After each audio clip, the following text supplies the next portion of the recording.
Installed the Ranker desktop by SUSE, and I have installed the latest version 1.19.2.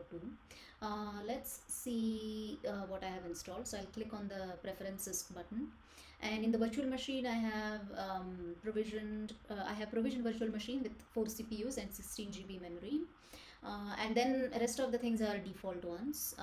Application, I have selected configure path manual, so I will not make this automatic because I don't want to edit. I don't want Ranker desktop to edit my shell configurations. Then the container engine, I have selected Moby, which was by default.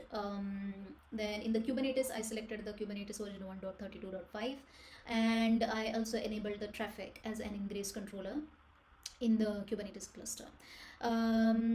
So yeah, let's take a look at other tabs of Ranker desktop. So we have another tab, containers. Currently there are no containers running, so I will run a container now using Docker commands. I'm running the SonarQube container, and I should, yeah, now it's loading. So as you can see this container. Unfortunately, I do not see any logs by clicking onto it. But in order to see the logs, I have added an extension, Logs Explorer. So if you see here, I have installed this extension, and now I can see the log for B SonarQube. So it is still initializing.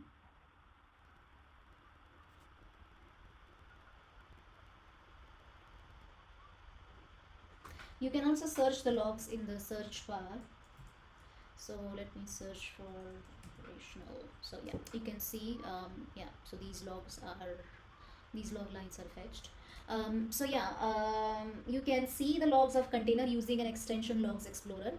So SonarQube is now operational as we seen in the logs. So I should see in the browser the SonarQube app running on localhost 9000. Okay, so this is how the container can be managed using the Ranker desktop. Port forwarding is the feature which is used for the Kubernetes resources. Unfortunately, I haven't deployed any Kubernetes resources, hence there are no entries. Images, there were already images which were pulled before. You can also add an image by specifying the image registry and the name to pull. You can also build the image which is present in the, so let's say I say test, so, and when I say build, it will ask me for the directory where the Docker file is. Press select the Docker file to use. So you can build also the image like this. Then snapshots, you can create a snapshot of the virtual machine. Then the troubleshooting, basically about you can see where the logs are stored for the Ranker desktop. So the directory will open. Then reset the Kubernetes settings, factory reset, basically it will destroy or reset, will remove all the Ranker desktop configurations. So yeah, these are the in the main dashboard, these are the options we have. Then there is a cluster dashboard.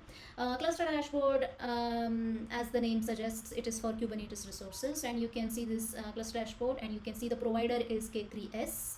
Kubernetes version is this one, and you can navigate to basically filter out the resources based on the namespaces by selecting the namespace here. And you can if you go into the namespaces, you can create the namespace, new namespace, specify the name, description. If you want to specify these options, you can specify it.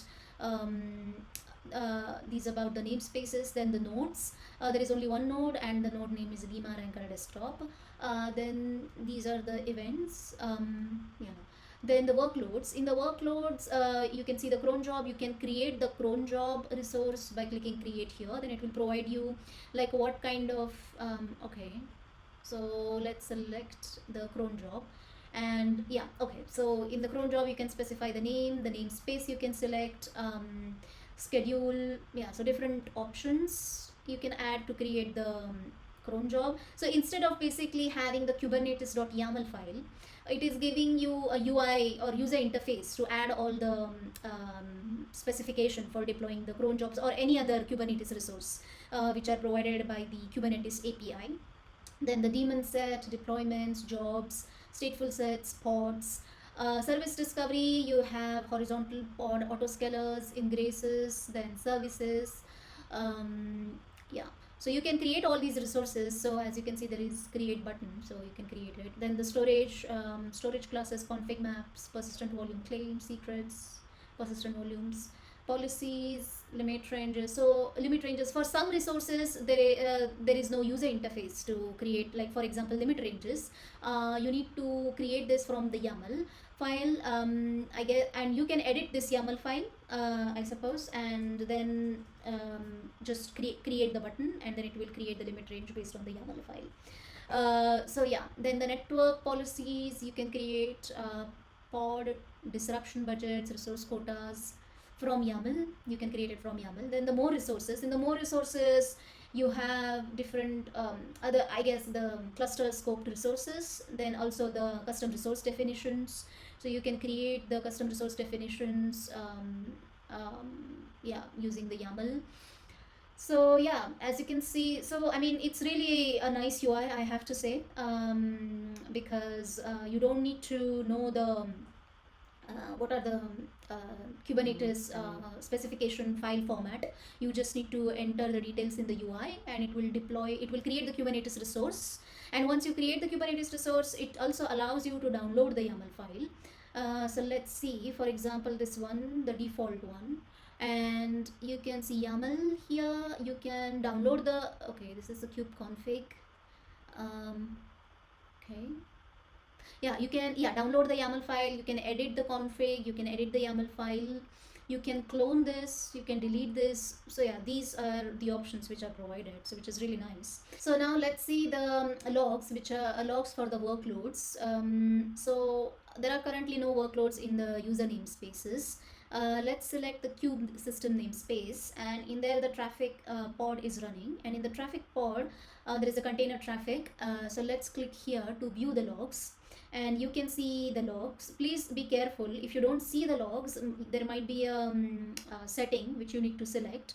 So if you select 1 minute, there would be, you know, there are no log entries to show, but if you select everything, then it will show all the log entries. Also you can execute inside the container, so SSH into the container, so execute shell, and yeah, you can execute the commands inside the container. Let's see what are the options here for the pod. Yeah, so you can see these are the options which are provided: rollback, redeploy, or edit the config, add sidecar, edit YAML, clone it, download the YAML, or delete it. Blanker is really great UI to view and manage the cluster resources.